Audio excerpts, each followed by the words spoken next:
आजचा व्हिडिओ खास असणार आहे कारण मी आलेली आहे कोल्हापूर जवळील कनेरी मठ इथे।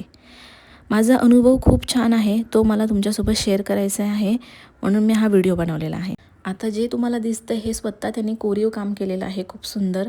हा मठ कोल्हापूर गगनबावडा मार्गावर कनेरी गावात आहे। कनेरी मठ 1400 वर्षापेक्षा जास्त जुना असून याला प्राचीन लिंगायत पंथाचा वारसा आहे। या मठाचे मुख्य आकर्षण गोष्टी म्हणजे ग्रामीण जीवनशैली, जुने व्यवसाय, 12 बलुतेदारी पद्धत आणि विविध संस्कृतीचे चित्रीकरण करणारे हजारो पुतळे व शिल्पे आहेत। इथे हजारो प्रकारची रोपं आपल्याला मिळतील, तर आपण इथे विकत घेऊ शकतो। वेगवेगळ्या प्रकारची आंबा, फणस, सोनचाफा, केसर आंबा, हजारो शेकडो म्हटलं तरी चालेल, इतकी सुंदर सुंदर झाडं होती। खूप छान, म्हणजे ते इतके छान मेंटेन पण केले होते त्यांनी, मस्त झाडं होती। जर आपल्याला विकत झाडं घ्यायची असतील तर तुम्ही नक्की ते विजिट करा। या व्हिडिओचा नेक्स्ट पार्ट खूप इंटरेस्टिंग होणार आहे। बाकीचं आम्ही जेवण वगैरे करून घेतलं दुपारी। नेक्स्ट व्लॉगला भेटू, बाय।